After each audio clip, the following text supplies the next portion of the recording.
비트코인 투자하시는 분이라면 반드시 알아야 할 핵심 암호화폐 뉴스들만을 골라서 요약하여 전해드리는 세모탑 정보 암호화폐 뉴스 2021년 11월 17일 코인 뉴스입니다. 먼저 디지털 자산의 공포 탐욕 지수는 52.71로 어제 이 시간에 55.92보다 약 3포인트가량 내려가 있으며 여전히 어제와 마찬가지로 중립적인 단계입니다. 현재의 비트코인 도미넌스는 44.29%로 어제 이 시간에 44.06%와 거의 동일하게 유지되고 있습니다. 오늘의 첫 번째 소식입니다. 코인데스크에 따르면 비트코인이 6만 달러 선을 반납하며 무기한 선물 시장에서 고가의 롱 포지션 펀딩비를 정상화시켰습니다. 비트코인은 5만 9천 달러 선에서 반등하며 10월 1일 이후 처음으로 50일 MA가 출현했습니다. 이번 매도세는 트위터 CFO의 반암호화폐 발언과 달러지수 강세 지속, 그리고 아시아 거래소들의 롱 포지션 강제 청산으로 확대됐습니다. 또한 마켓메이커들이 위험한 롱 진입 노출을 없앤 것도 하락폭의 확대를 야기했습니다.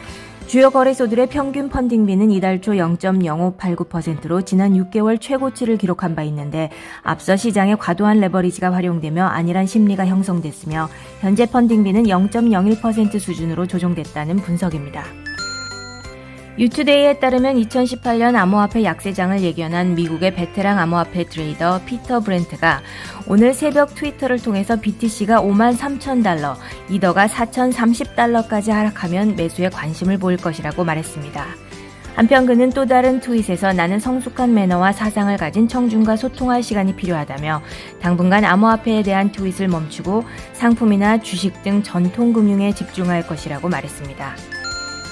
현재 미국 증시 프리마켓에서 블록체인 테마가 약세를 보이고 있는데 라이엇 블록체인은 전 거래일 대비 13% 하락했고 카난 테크놀로지는 6% 하락, 마라톤 디지털 홀딩스와 비트 디지털은 각각 5% 넘게 주가가 빠졌습니다. 더나인 역시 4% 가까이 하락하고 있습니다. 인도의회 위원회 주최로 현지 시간 15일 열린 암호화폐 관련 회의에서 다수가 암호화폐에 대한 전면 금지보다 암호화폐 거래소 규제에 찬성하는 입장을 보였다고 인디아 TV 뉴스가 전했습니다. 위원회 위원들과 현지 암호화폐 기업 경영진들이 함께 모인 이날 회의에서 다수 참석자는 규제 메커니즘이 필요하다는 데 동의했습니다. 다만 규제 부처가 어디인지 아직 명확하지 않다고 지적했는데 가장 큰 우려사항으로는 투자자 자금 안전에 대한 위협을 꼽았습니다. 인도 집권당인 인도국민당의 자얀트 시나 의원은 혁신과 규제의 균형을 맞추는 게 중요하다고 말했습니다. 뱅크 오브 아메리카의 최근 조사에 따르면 가장 인기 있는 투자 항목에서 비트코인 투자가 2위를 차지했습니다. 1위는 기술주 매수였는데 대다수는 인플레이션이 일시적일 것이라고 밝혔습니다. 우 블록체인에 따르면 거래소를 제외하고 세 번째로 많은 자산을 보유한 BTC 월렛에 오늘 오전 207BTC가 유입됐습니다.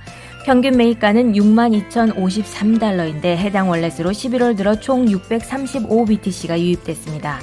해당 월렛이 보유한 총 자산은 108,528.56BTC입니다. 한국경제에 따르면 한화투자증권이 업비트 운영사 두나무에 투자해 1조 원이 넘는 평가이익을 거둔 것으로 나타났습니다.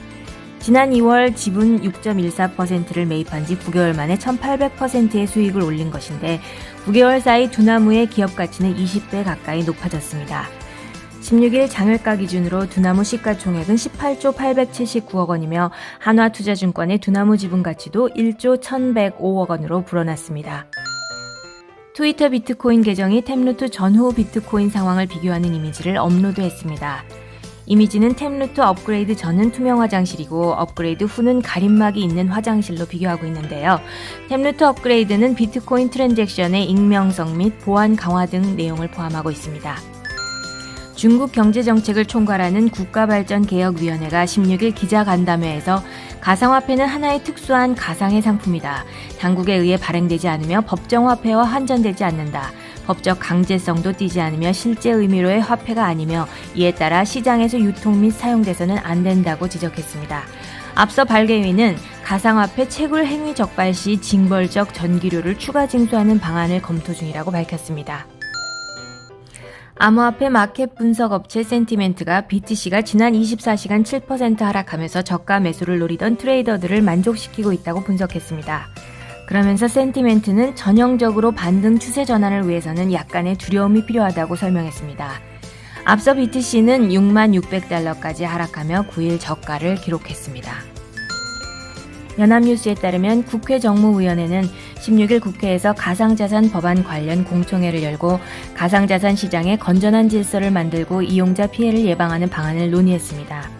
현재 정무위에는 가상자산 법안과 가상자산업 발전 및 이용자 보호에 관한 법률안, 그리고 가상자산 거래에 관한 법률안과 전자금융거래법 일부 개정 법률안 등이 계류돼 있습니다.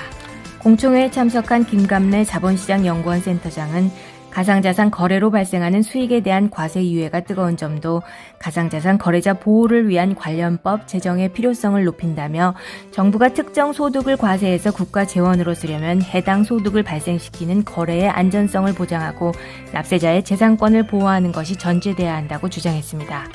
박선영 동국대 경제학과 교수는 국가 금융시장 대비 가상자산 거래 규모나 인구 대비 가상자산 투자자 비중 등을 고려할 때 가상자산 투자자들에 대한 보호가 가장 먼저 도입돼야 할 국가는 한국이라며 투자자 보호 장치가 마련되면 장기적으로 국내 블록체인 기술 경쟁력 확보에도 도움을 줄 것이라고 했습니다. OK링크에 따르면 이더리움 누적 소각량이 90만 3,300이더를 기록 중입니다. 1분당 6.15 이더가 소각되고 있는데 전날 소각량은 11,918.48 이더를 기록했습니다.